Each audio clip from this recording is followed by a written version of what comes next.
Hey, what's going on, people of Abraham, people of America, my tribe? It's Cowie, the last Muslim Templar, Horn of Gideon. And today I'm here, and we talking about energy vampires and energy parasites. And before I get into this subject, I started writing this subject out at 5:29. I can't remember the day.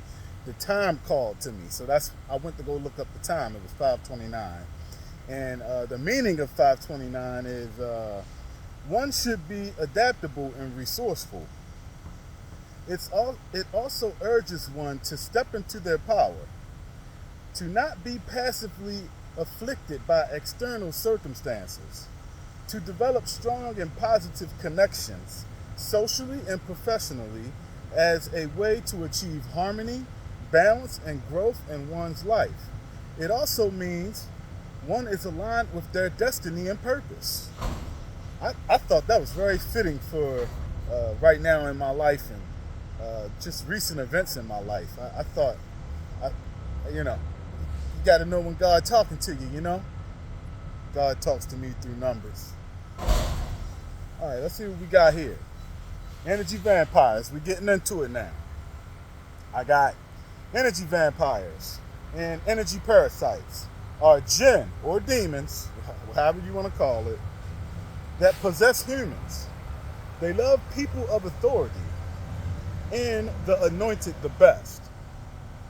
And they like that because it allows them to have a big consumption space to feed off of.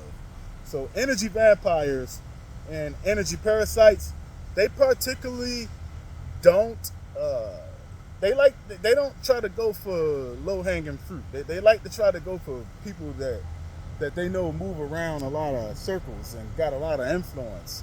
Sometimes you can catch them, like in relationships, like you can get into a relationship with somebody that got an energy vampire on them.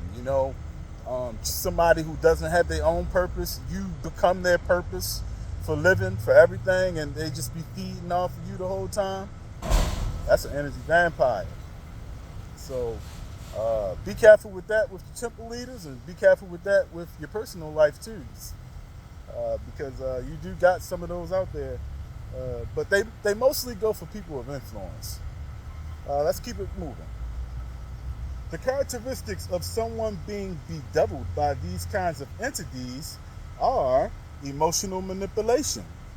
Emotional manipulation meaning one that uses emotional tactics to influence or control another person's thoughts, feelings, or behaviors for their own benefit.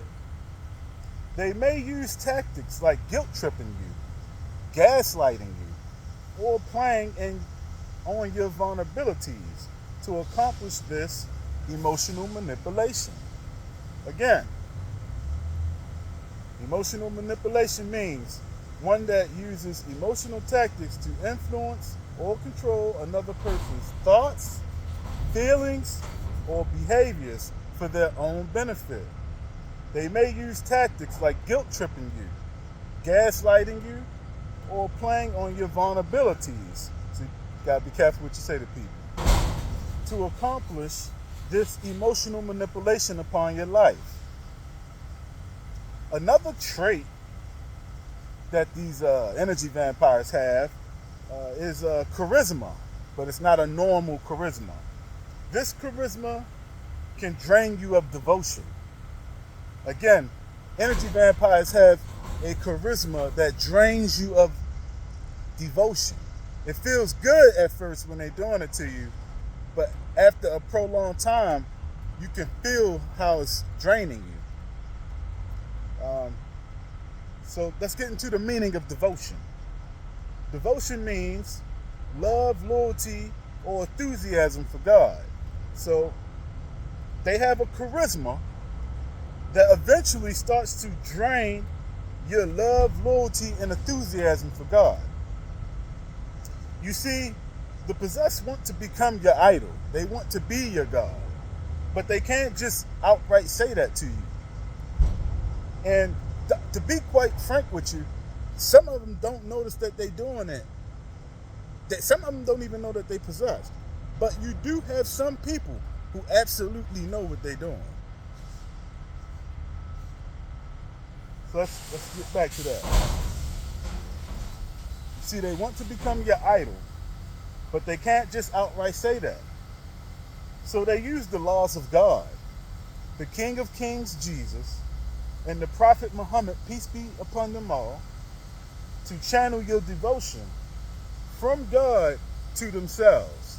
So they'll use the laws of God, they'll use the King of Kings, Jesus, and they'll even use the Prophet Muhammad, peace be with him, to channel your devotion from God to themselves.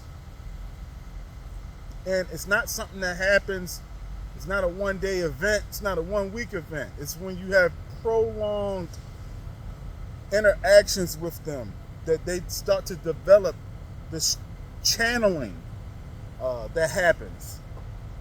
I'm going to keep going.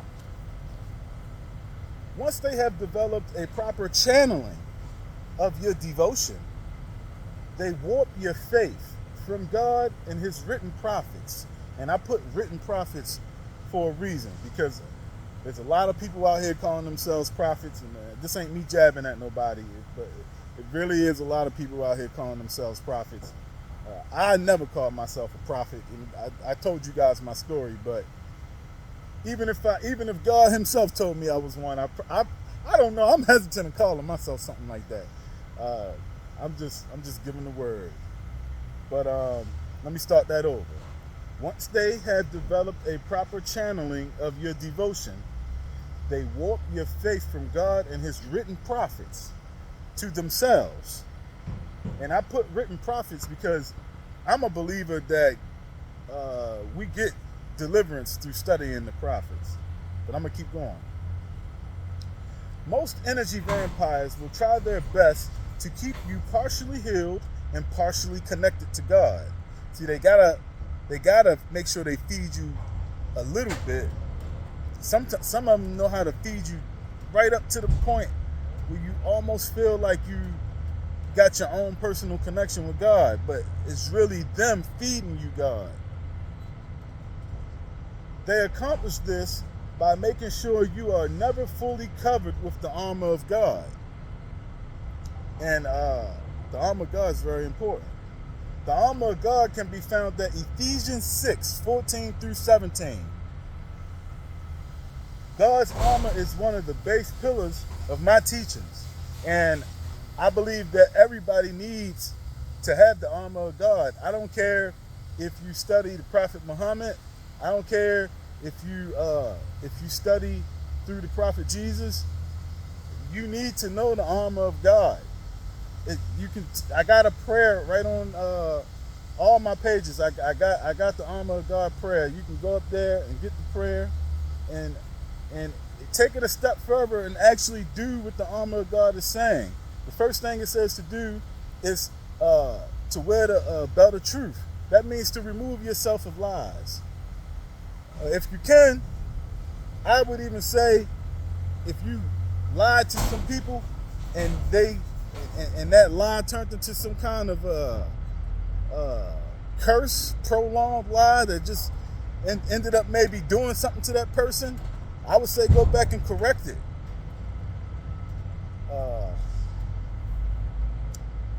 But I'm going to stop there with that. So again, that's Ephesians 6:14 through 17, armor of God. I don't care what prophet you study, Muhammad, Jesus, peace be upon them both. You need the armor of God, guys. They also know you will have trials, and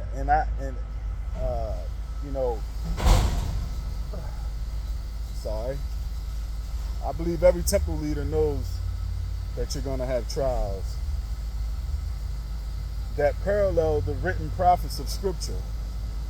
I'll say that again. They also know you will have trials that parallel the written prophets of Scripture, but they purposely only teach the principal characters like King Jesus and Prophet Muhammad to stagnate your deliverance. I'm going to say that again. Now, and I don't mean, this is not for temple leaders that just mistakenly do this. I'm talking about the temple leaders that purposely know this, and they do this to you to stagnate you because they're feeding off of you. And I know that there's some temple leaders that do this on purpose, because some temple leaders are Masons. That means that they have a higher education about anointments and magic.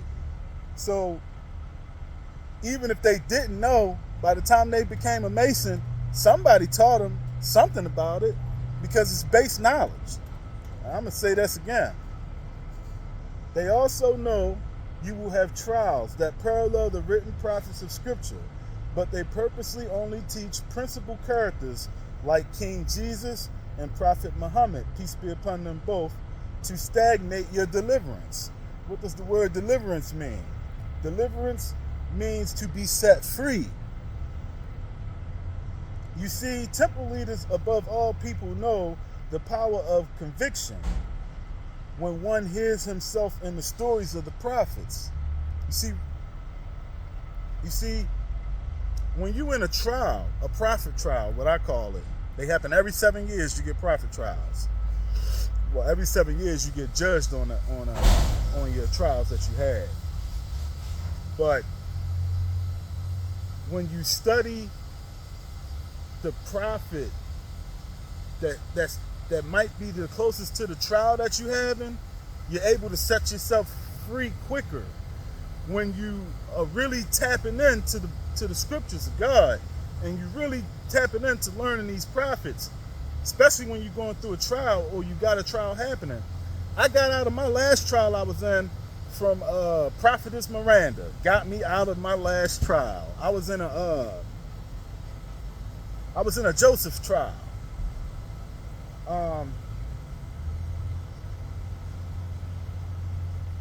So I'm gonna jump back over. Deliverance, meaning to be set free. How you get set free quickly? By studying all the prophets, or surrounding yourself with people like Prophetess Miranda that studies the prophets, so you can hear yourself quicker in the stories, and you can get your conviction quicker. Because sometimes Prophet Muhammad and King Jesus ain't going to give you the conviction that you need to get out. All right? All right. I'm going to keep it moving. Some possessed leaders are so far gone, and this could be temple leaders or regular people, because I done seen regular people like this. Some possessed leaders are so far gone, they cannot take the smell of sage and incense. They can't stand it. It's like the spirit inside them won't let them breathe it in. They will teach those they are feeding off of to not use them in the name of witchcraft. Even though they know King Jesus was given frankincense and myrrh to burn for protection in Matthew 2:11. Again, they'll tell you not to burn sage and incense in the name of witchcraft, even though they know that King Jesus was given frankincense and myrrh in Matthew 2:11. You can go look it up yourself. He was visited by the 3 astrologer Magi wise men. And I got to say their whole title out so you guys, because some people just call them wise men, but I want you guys to know that they were 3 astrologers that were also Magi, and they were called wise men. All of those titles are important. Again, that's Matthew 2:11 if you want to go look up him getting the frankincense and myrrh. I'm going to keep it going. The acceptance of incense is also in Exodus 37:25. For anybody that needs more proof about incense. The acceptance of incense is in Exodus 37:25. Any further proof is in the trial of Judah in Isaiah 1:2-15. Again, if you need further proof, you can go to the trial of Judah in Isaiah 1:2-15. specifically 1:13, where God is so disgusted with the sins of Judah, even the smell of incense are detestable to him. Again, in Isaiah 1:13, God is talking with them, and he's letting them know that they've sinned so heavily that even the smell of incense is not taking away the stench of sin. 13? Thank you. You're ready to go. Appreciate you. No problem. I'm gonna have to stop this and come back, guys.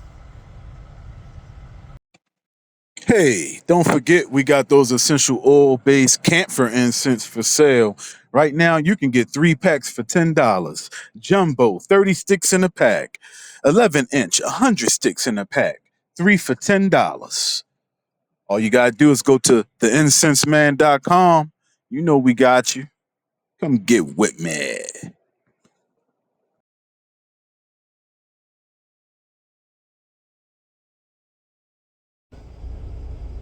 Hey, people of Abraham, I'm back. So, I think I left off talking about how God, Allah the Most High, couldn't stand the smell of Judah's incense because of their sin. You see, when you burn incense, especially essential oil-based incense, God like any sweet incense, but when you burn essential oil-based incense, it covers your sin to allow God to come closer to you and to dwell closer in your presence. So a lot of times people will burn incense when they know they're about to have heavy worship and prayer so that they can get the Spirit of God to come quicker. But you can sin so badly that even burning incense won't hurry God to your presence. And again, you can look that up at the Trials of Judah 1:2-15. Specifically 1:13 is talking about the incense. And I'm gonna move on from here. Okay. Next we got some other traits that energy vampires will have. And they're gonna be some other traits energy vampires use are sexual exploitation rituals. You know, like that puffy stuff. The most common place you can find these type of energy vampires, the ones that do sexual exploitation, are going to be children's social workers, foster care providers, child protective service people, school social workers, and juvenile justice center workers. I found that this type preferred their victims to be young and or artistic, and they usually try to hold them for a long period of time, get them used to the lifestyle of their wickedness. Some kids mentally come out of it, some people never come out of it. But that's the place you could find most of these kind of energy vampires that like to do sexual exploitation rituals. You're going to find them in those fields. And I'll say them again. That's children's social workers, foster care providers, child protective service people, school social workers, and juvenile justice centers. Always got to keep your eye on certain people in those fields. And you can kind of, I ain't going to say you could tell, because sometimes you just can't tell. But when you see any of these people having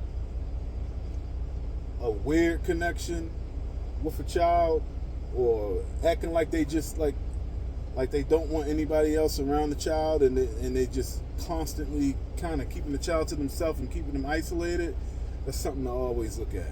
That's at least what I found in my studies with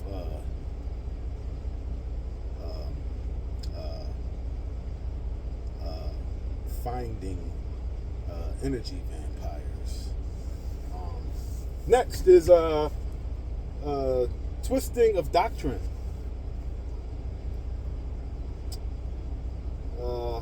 Twisting of doctrine, and you'll have energy vampires who twist the doctrines of God to weaken your critical thinking. So, like, you know how you might be reading scripture and you know the scripture say certain stuff. You know the scripture is telling you, for example, that God is beyond. Some people out here like to say that they're the special people of God.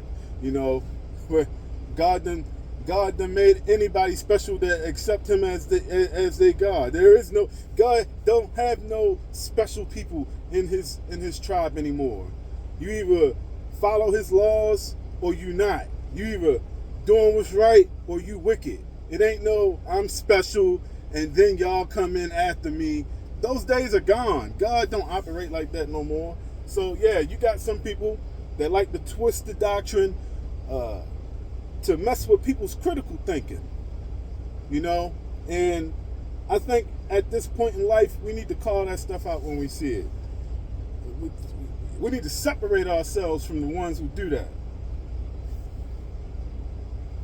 So examples from history of people who have twisted doctrine are going to be people like Jim Jones, leader of the People's Temple. His possession gifted him the ability to do extreme emotional and psychological manipulation on people. Again, Jim Jones, the leader of the People's Temple, he was possessed. He was an occultist, and he was dabbling in dark magic and sorcery. And he was possessed, I'm sure of it, and it gifted him. Now, this wasn't an anointment from God. You see, you got to understand, these jinn, they give anointments too, but they come with a cost. And the jinn that he connected with gifted him with the ability to do extreme emotional and psychological manipulation on people. He also learned how to enforce dependency of his presence instead of the studies of God onto people. So instead of people, a leader's job is to get you to the point where you can teach the word yourself. If to nobody else, to your own family. Not to say you got to be going outside being a teacher of just people, but you should be at least able to teach your family. That's what a leader's supposed to do. They're supposed to help you mold your own sword of the spirit from the armor of God. That's why the armor of God is so important. You have to learn how to form your own sword of the spirit. How do you form your own sword of the spirit? You got to be completely honest about your testimony and what brought you to God. Because when you do that, it's certain scriptures from the prophets that go with your story. And when you memorize these scriptures, when you hold these scriptures in your heart, it forms a sword of the spirit. See, what most people doing today is they going to the temple and they just taking their temple leader's sword of the spirit. They never making their own. Where we left off at? Oh, okay. So yeah, his possession gave him an evil anointment to do extreme emotional and psychological manipulation on people. That's Jim Jones. He also learned how to make people depend on his presence more than the presence and the studies of God. So instead of going to God themselves, they would wait for him to tell them what God is and what God to do. They was basically waiting for him to be their sword of the spirit, instead of learning how to form their own sword of the spirit. Because he wasn't teaching them how to form their own sword of the spirit. He was teaching them how to be dependent on him, because he was feeding on their energy. He also kept them in a paranoid state of control with doomsday prophecies. What that sound like right now, guys? Let me say that again. He also kept them in a paranoid state of control with doomsday prophecies. You got people out here doing that, guys. They out here playing with God's prophecies. Like they can't be punished. Last, I have the oath breaker and traitor, Gilles de Riaz. Again, that's Gilles, Gilles D-D-E, Riaz, R-A-I-S. Gilles de Riaz. He was a highly anointed Templar that fought next to the great Joan of Arc herself. If you don't know about Joan of Arc, you should go check her out. If you're a Christian and you don't study the Crusades, why are you calling yourself a Christian if you don't even study the history? Why are you wearing a title that you don't want to know the history of? I call myself a Muslim Templar. It's for a reason. And I'm perfectly fine with the history with the title I got. You should know the history of the title you're carrying, especially in these days and times. You better know what's going on right now. Not with the, I'm telling you, man, you play around if you want. Play around not knowing the real history of what's going on right now. Watch what happens to you. So, I'm going to get back to this. The oath breaker and traitor, Gilles de Riaz. He was a highly anointed Templar that fought next to the great Joan of Arc herself. Riaz allowed fame and wealth to pull him away from God in the end of his journey. After the 100-Year Wars, he fell into fame and wealth and women and alcohol and everything else that rich people do that move away from God. When he lost his wealth, instead of submitting to God, he resorted to vampire blood magic, sacrificing children from around his castle in hopes that the ritual would give him a money anointment. These treacherous acts made him the first recorded serial killer. At least I believe he's the first. I forget. I think he's the first. I want to say he's the first. But yeah, he got real wicked. Yeah, he took it beyond being an energy vampire. He decided to be a real vampire. And he never got that money anointment. He got caught. I have one last warning about energy vampires. It is about how they acquire property from their followers. This is something I have witnessed. I have witnessed temple leaders prey on the elderly and financially weak of their congregation, pretending to be a listening ear while they wait for their victim to go into tax lien status, just for them or someone close to them to buy the property behind the victim's back, without them ever knowing it was the temple. I'm going to say that to you again. Another thing some of these energy vampires are out here doing are preying on the elderly and the financially weak in their congregations. They are giving their ear to the elderly and the financially weak. And when they witness that people are about to lose properties or go into tax liens, they are going behind the congregation's back and buying the property and never telling nobody. They out here doing that, guys. They out here doing that.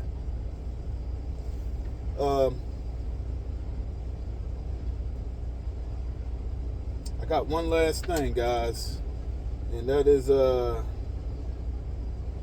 going to leave you with the simplest, quickest ways you can tell somebody might have signs of being an energy vampire. And that's going to be one, they're going to need consistent praise and attention. It's almost going to be like they don't have nothing else to do until you come around. It's like they don't have no other goals, no other purpose. It's like they're just waiting for you to come around so that they can have some kind of purpose. you'll see some of them waste their whole day away until you come around. When you're gone, it's almost like they just need your attention the whole time you're gone. It's like they just can't have a break from you. If you see somebody that's that attached with no other purposes in their life, no connection with God, they might be an energy vampire. And one thing I learned about energy vampires is if they ain't getting the energy from you, see, you gotta understand, they already, to be an energy vampire, you don't have a connection with God. To be an energy vampire, you're possessed. So if they ain't getting the energy from you, they are actively going to look for other people to get that energy from. Somebody gonna give them some energy to feed off of. That's how energy vampires operate. It's always about somebody else. They don't have solitude. Number 2, interactions, even as small as talking on the phone, will leave you feeling unnaturally tired. If you catch yourself dealing with somebody, and the moment you start hearing their voice, you just start feeling drained, you just start feeling like your life force is leaving you, you're dealing with an energy vampire.